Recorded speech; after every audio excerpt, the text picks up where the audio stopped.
Okay, and welcome to today's episode of The Visible Workplace. My name is Tom Rowley, and I am joined by the wonderful Annabel for today's episode. Annabel, how are you going? I'm great, Tom. We've had three magnificent episodes so far. I hope all the listeners are getting so much out of this. I am actually getting a lot out of this experience. We've always talked a lot, and our conversations have always been very thought-provoking. Well, we think they are anyway, and I'm just really enjoying this process with you. Absolutely. I mean, just touching on that briefly, I think the initial conversations were back in the days of you were in Tulsa, in Yes. Oklahoma, and I'm in Australia, and we were asynchronously speaking, sending messages on Voxer.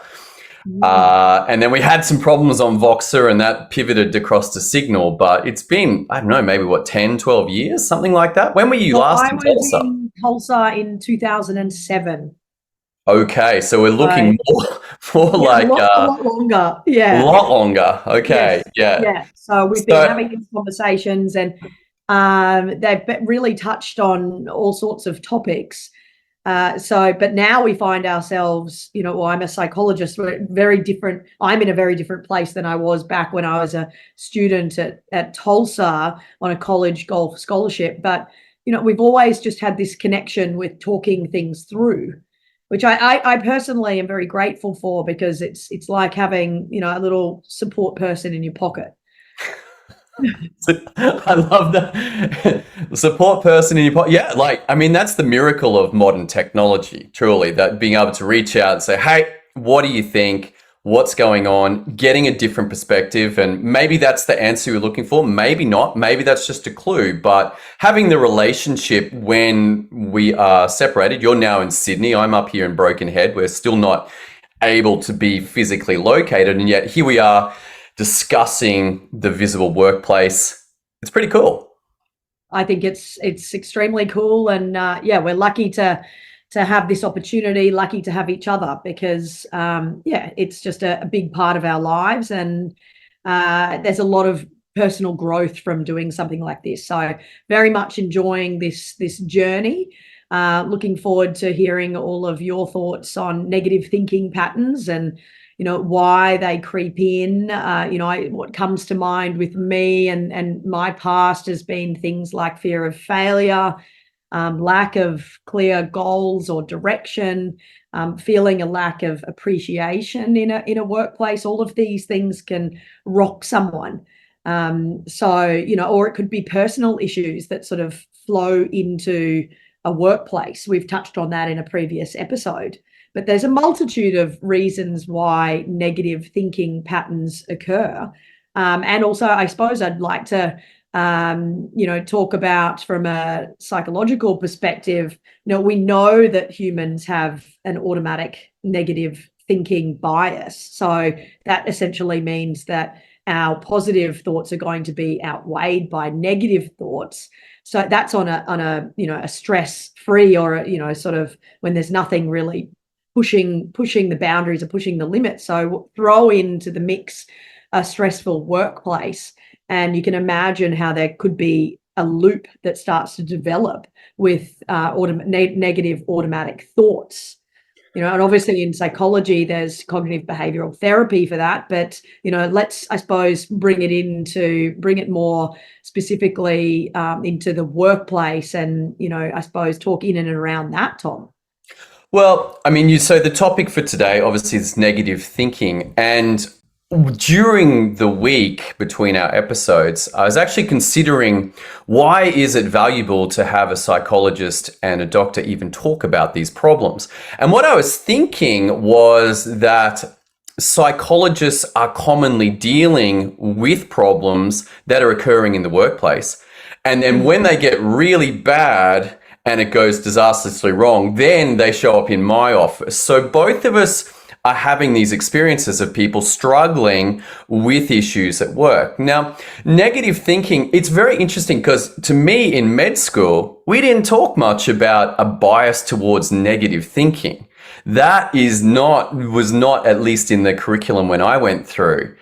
And yet these thoughts, these difficulties I think most people will have had a challenge with this. The doubt that comes up, the questioning. And I remember in one of the trainings that I recently went to, they did a specific exercise where they said, what would be possible if you just let go of the fear and you let go of the doubt? And imagine that everything was going to work, everything was going to work out just fine, you'll be fully supported. What would be possible for you? And just the ability to take that negative thoughts, oh, what about this? What about that? What about? And instead just put that to the side and allow it to go, okay, well, what would be possible? This was quite a challenging experience, and it probably represents that almost ingrained belief of things will go wrong, or I'm doubting myself, these almost voices from the subconscious that most of us will have experience with, and they're greatly limiting to what's possible in life. So in that exercise that you did, tell me a little bit more about that process. I'm really curious to know, how did it make you feel when you were able to let go of negative thinking, or what's the worst case here, or black and white thinking, this is bad, negative experiences and having a negative view on things? Well, first of all, were you able to do it? And secondly, what was the outcome if you were? And when would you put that sort of strategy into place? Tell me more about the situation. Okay, so the context of all of this was basically planning for 2024. We're currently in 2024. This process was run in December 23, having a look at where I was in my life, what had happened through 23, and then setting the 12-month goals. I think a 12-month goal is pretty common. Many people will set a 12-month goal. Some will use quarterly. Some will use like maybe a 5-year or 10-year, but they're so big and so far away that it's very hard to keep it real in terms of what I even think is possible. But 12 months, it's long enough to get some stuff done, but it is short enough to believe that, yeah, I could actually reach that. We hopefully will both see 1st of January 2025.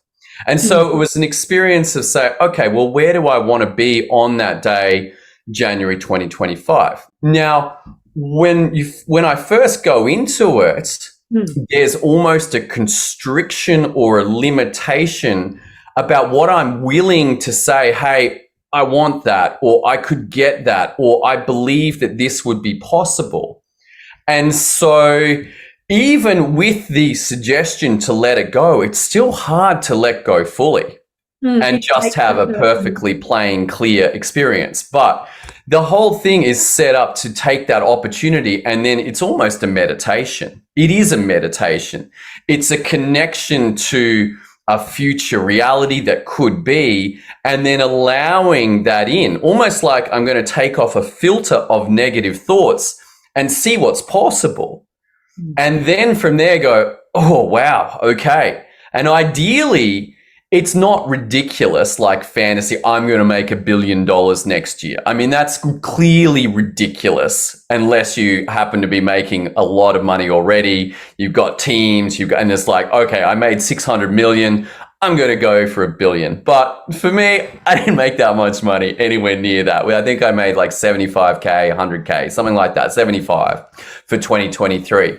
And so to go for $1 billion is clearly ridiculous. But to set a target where it's like, okay, I want to have in my pocket 300K, that maybe even was a limited number, but that's what came during this. And that is a big expansion. These jumps from 100 to 300 to 500 to $1 million, and $1 million a year, like a lot of people, it's almost become in our society, no, well, a million's not enough. I want to be a billionaire. But really, $1 million for many people is truly life-changing.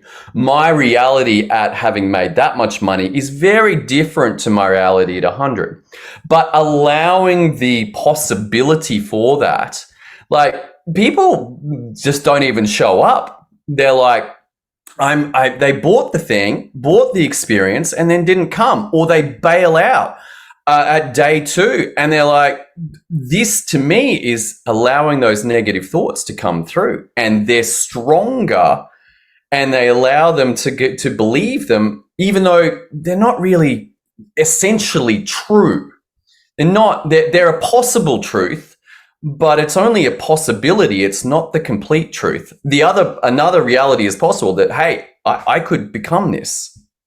So it's a stretch, but what's resonating for me, like we're looking ideally for a stretch. So if you're making 500,000, a good goal would be to make 750 or $1 million. It's a stretch, but it's not out of the realm of possibility, or it's not a grandiose idea. So there's that, which makes total sense. But what's really resonating for me, in particular, when you talk about these limitations and how people are so fixed in their mindset, I know for sure, because I've spoken to a lot of people, being a psychologist, but also just, in my golf days, my media days, I speak to people about their goals all the time. This is largely because I have achieved quite a few things, and people often ask me about how I have done that. And what I notice in the process of telling them that I vocalize, I think about my goals, I vocalize them. And in that process, and yes, they're within reach, a stretch, but within reach. In that process, there's this wonderful ownership and this wonderful confidence. And it's like the opposite to negative automatic thoughts. I'm expressing and I'm putting it out there that I can do something. I can reach that goal. I can become a professional golfer. I can be a host on Golf Channel. I can become a psychologist. There's something in the process of voicing it. And what most people won't do is voice those goals. They don't want to talk about it. They deep down believe that they're not capable, and they're essentially stuck right there and then. I remember I got my first job. It's called a professional year. So I'm not quite a professional golfer yet. I have to go and work at a golf club and complete various assignments and play golf to a certain standard each week in tournaments.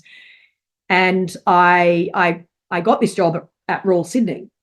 And in Australia, Royal Sydney is, one of the top, if not the top job in the country. And other golfers asked me, how did you get that job? And they were very, very shocked at, well, I contacted them and I asked them for it. I said, this is where I want to work. And they made a position for me. The position was created. So it's sort of, there's a reluctance, I think, with people, a lack of just voicing what do they want. That goal setting is so important, and be brave enough to say what you want. Well, let's take that example of the Sydney golf course job. Now, other people may have had that goal or had that desire, but one, they had to own it and say, well, I would love to work at Royal Sydney. That'd be a dream job for me. And then secondly, even if they could get to that dreamed goal, they actually need to take the action to do it. And what is very, very clear to me is there's a risk that you're taking by contacting Royal Sydney. They might say no. They might say, sorry, no. The fact that they didn't have a job and they created one for you is truly fascinating. It's like, we actually didn't have a job, but we really like you. We're going to create this, rather than a fixed, hey, we have 3 roles and they're full and therefore nothing. But with that action that you took, calling them, speaking to them, I presume you had to interview, they create the job. And then suddenly what was a dream or a vision is now your reality. But it's scary. And then there's one other component there that I think needs mentioning. My resume could just be the perfect resume for that place and that job, and they create this position for me. Or I could be demonstrating certain skills and certain traits that they find incredibly alluring, like knowing what I want and being brave enough to go after it. There is that element. Why did they create the job? I think it's more than just the resume. I think I would say the resume is a relatively insignificant part. That what they're selecting for in choosing you is saying, hey, I like the ability for this person to reach out, to take the steps, to be clear in their vision. Yes, if your resume was really poor, then that might be like, this isn't congruent with the experience that we're having. But let's say the resume is of a high standard, it matches up to everything else.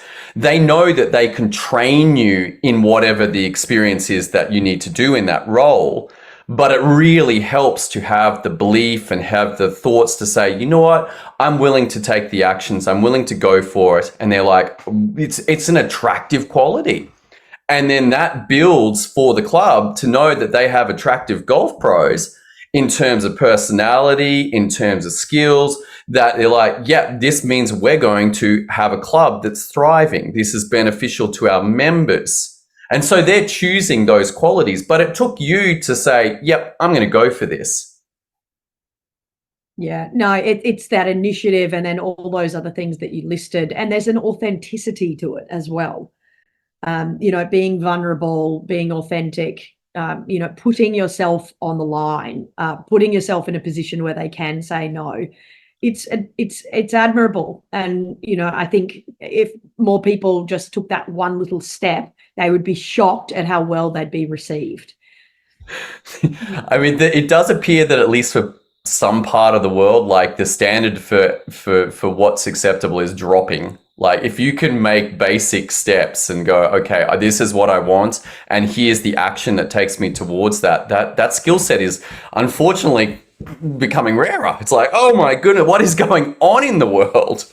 Well, that's it, exactly. And there's I guess generations gone, there's been that strong work ethic and doing all those little things right, and there's sort of been a bit of a movement away from that. And if you are someone that's struggling in your workplace, I always think that it's a good thing to just sit down and think, what are the little things that I can do to help this situation? So if you're sort of drowning in the amount of work that's being thrown at you, or you're not sure if your standard is up to an acceptable, it's not acceptable. It's kind of going back to, well, what are the little things that I can do that are right? Can I show initiative? Do I show up on time? Do I, go the extra mile? Am I there for my colleagues? Like all these little things that I think go a long way to alleviating a lot of negative thoughts, and particularly that loop of, self-reflection and I'm not good enough, or I can't do this job well enough. I think it's always good to sort of think about the basic things that could be achieved very easily on a daily basis. To me, one of the critical skills is a choice to listen to what my negative thinking is. How aware of the stories that I tell myself, the thoughts that I have, am I? And if I can become more aware of them, then I get a choice to me about whether I follow that or not. Because often it feels like to me these negative thoughts are not random. They're not just there, to limit me as a person. But to me, most likely there were experiences that happened at some point during my life that the lesson or the story was like, hey, you need to be careful around this. Don't do this again. Don't make this mistake. You'll be punished. You'll be hurt. You will suffer. Therefore, I create the negative thought that anytime that a similar situation comes up, then it's going to come up and remind me, no, don't do that. And it's very subconscious typically. Like when I'm not aware of it, it just plays out. And then I'm like, gee, that didn't happen. And one of the really interesting tools that I've had is access to an idea of keeping my agreements. So the goal was, let's say my goal is to start a podcast. Yeah. Now, if I'm making that as something that I'm going to do, that's an agreement with myself. Now, if I don't do that, there was some thought, negative or feeling or story that prevented me from doing that. And I can see, let's say that we weren't doing this at all, but I'd said to you, we're going to do the podcast. And now we are, 8th of February. We're a fair way past the 1st of January, and there's no podcast. Then there's an opportunity for me to look at the agreement I made, start a podcast, and then slow down and think about what was happening as the opportunity came to reach out to Annabel and say, hey, do you want to do this? And instead of sending that signal to you, that SIG, that I did something else, in that moment, it is typically available to me to replay and go, oh, I will be criticized. I'm not enough. I'm scared. I'm this, I'm that. These negative thoughts are coming up. And so this process of looking about what I agreed to do, what I said I was going to do, and what happened when it didn't line up.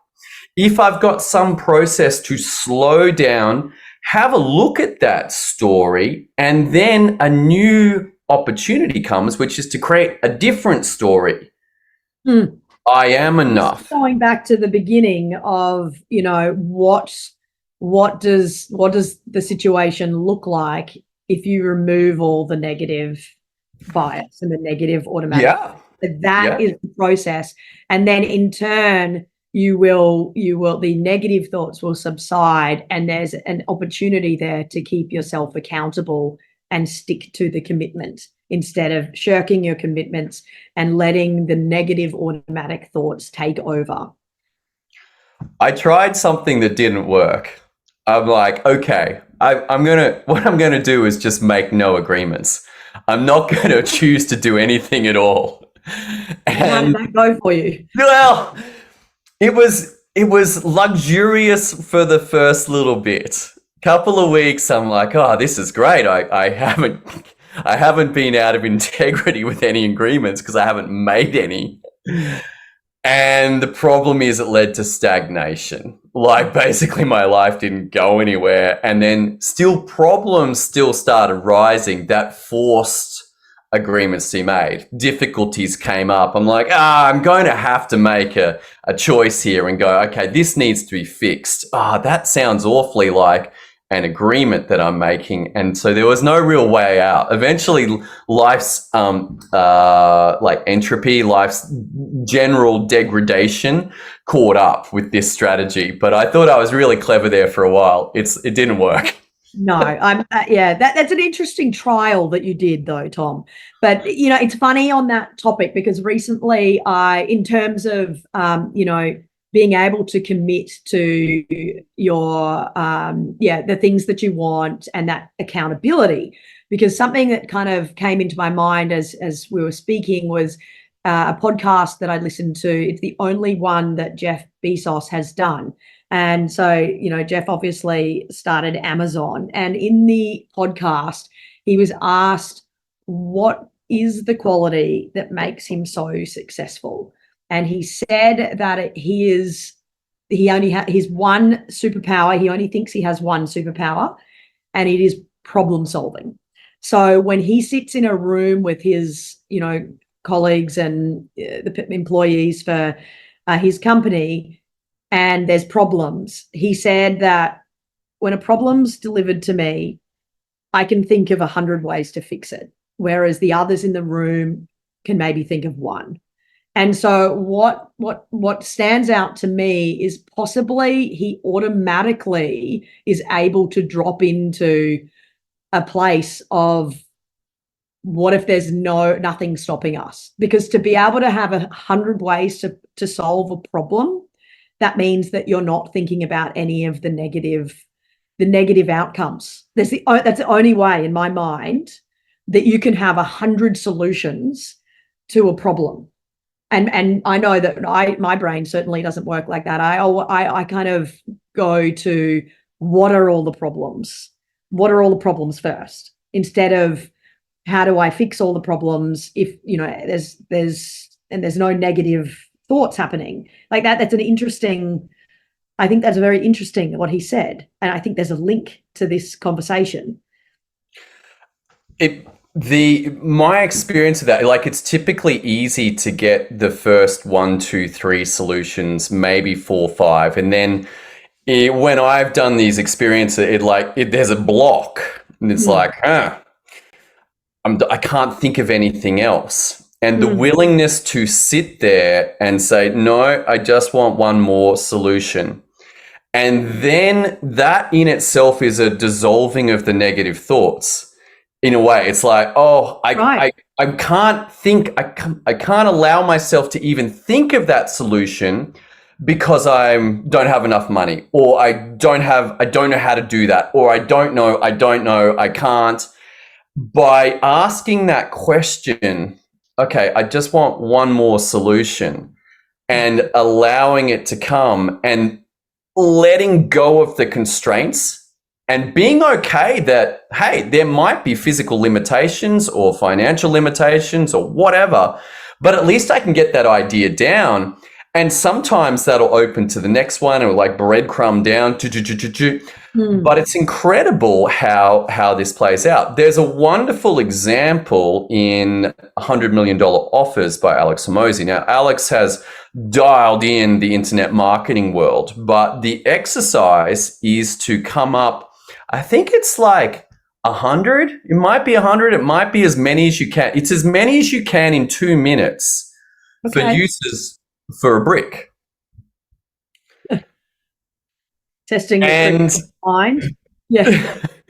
So, I mean, anything, and it's a fascinating experience. This is online. It's for free. It's at acquisition.com. But the usage of the brick, and the first time I'd recommend that you don't just go to Alex's solutions, but actually go through this experience and see how quickly you run out of ideas for uses for a brick. And then perhaps go and look and go, oh, wow, didn't think of that. That's cool. That's cool. And this sort of thinking perhaps is what Jeff is got very good at. And it's easy for me to go, well, he's the owner of Amazon. He has vast resources. But presumably on the journey to go from when Amazon was a startup to where Amazon is now, there were thousands, if not tens of thousands, problems that he has solved, either directly or through his teams. And so the skill set was there the whole time. Let's just say that it was there the whole time. I don't know whether he worked on it, but his ability to problem solve and allow the possibilities to be there is probably why he's so successful. Exactly. It's sort of like the art of achieving the impossible. And, we talked at the start about making it a realistic stretch, but if people would think more like, what if that was possible? And then that opens up the brain to thinking about things in a much more positive way, and much more, sort of way that they feel like there is a chance of getting that job at that place, or there is a chance of starting that business they've wanted to do for 10 years. There is a chance to have a happy relationship. There's so many things that people want, but think, nah, it's not possible. It's just not possible. Or maybe there's a way of, strategizing and thinking differently, like Jeff Bezos, and just that mindset change could be enough for changes to happen. Well, it's very interesting that you mentioned the word thinking. I mean, the Napoleon Hill classic, Think and Grow Rich.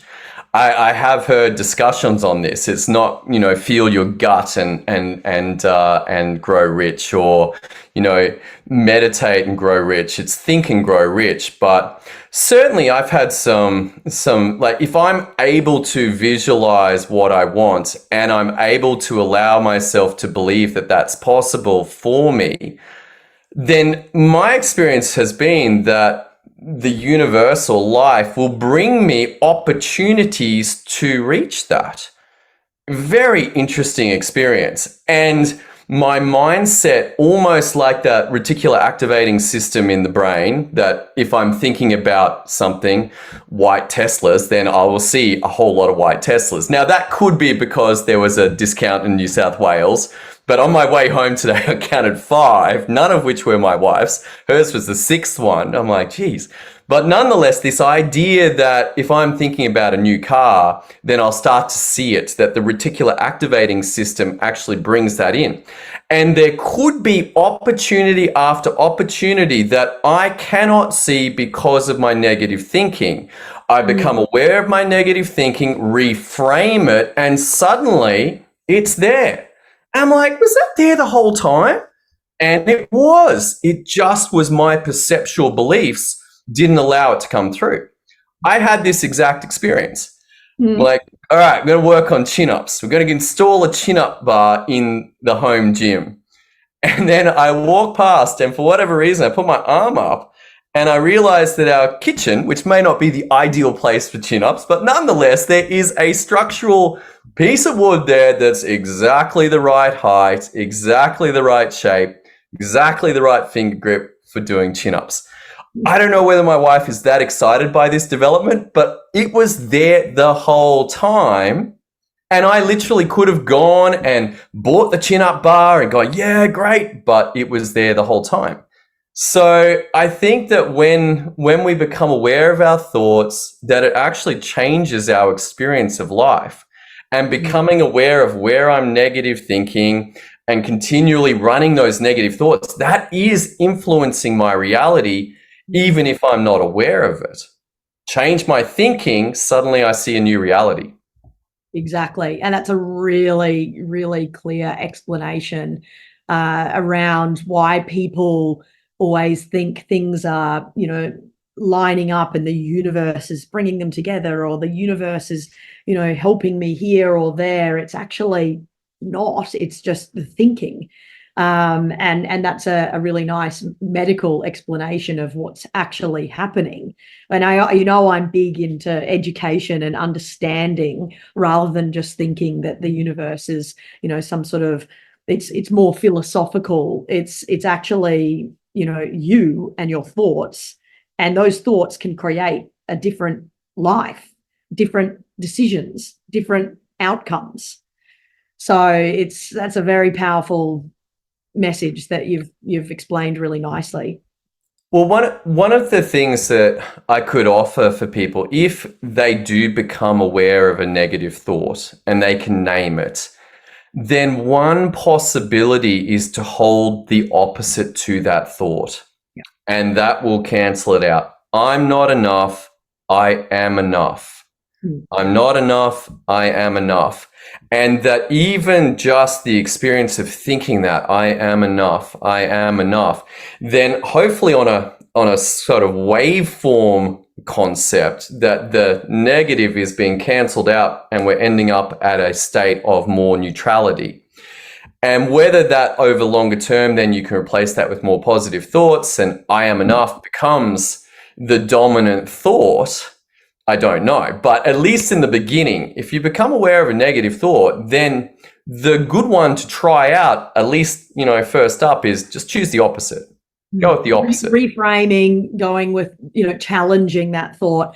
This, I know we don't have that much time left, but I'd love to just tell the listeners a little bit about golf and sports psychology. You really have to embrace challenging negative thoughts, especially in a golf course. You've got a long time, and that is going to mean that there's time for negative thoughts to creep in.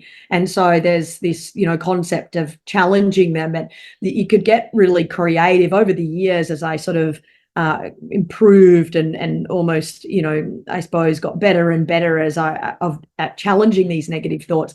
Get creative with how I would challenge them. So it might start off as, something like, oh, I always hit it right on this hole. Here we go again.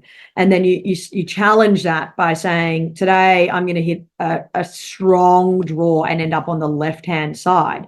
But what I'd really enjoy, and make it a little bit more fun, instead of just saying that, I would imagine that somebody at home is watching me on TV and I would hear the commentators talking about me. So it's them talking about me. So in my mind, it would be, she likes the draw on this hole, expect this to go down the left-hand side, and then it would continue through, she's been hitting the ball beautifully all day, and I'm imagining myself over the ball, hit the ball, and I'm imagining the commentators, yep, that started out, that was a nice line straight down the middle, 10-foot draw, that's going to end up in an ideal position 20 feet before that bunker, just left-hand side. And it just becomes a little bit more fun, a little bit more creative. So there's it doesn't just have to be as boring as, completely just opposing it. Just bring in whatever you like to this, challenging negative thoughts. And I used to love pretending to be listening to the commentary and pretending that I was on TV. There's just a lot of juice in what you described there. Not just the opposite, but hey, here's an opportunity to have some fun, get creative, use my imagination. And my suspicion is, and please let us know if you get the opportunity to try this out, that experience is going to be very powerful at reframing a negative thought. So also, thanks for sharing that. I think it brings in an opportunity not only for you, or in this case me, to challenge my thought around hitting it right, but I'm almost telling myself that everyone else believes that I can do it. So it's the perception of, not only do I think I can do it, but pretty sure everyone else does too. It's quite powerful. I love it. Well, that pretty much brings us to the end of time. We've gone a little over our estimated 30 minutes, but I think it was worth it. Annabel, thanks so much for today, and I hope everyone listening got a lot of value. That was a cool one. Once again, the time just goes so quick.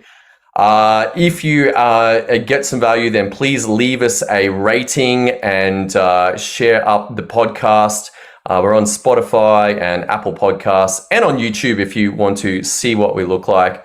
Thanks so much for joining us. Annabel, close us out with your takeaways from today's episode. Takeaway is, right now, stop listening to this and go and think, what if this was possible?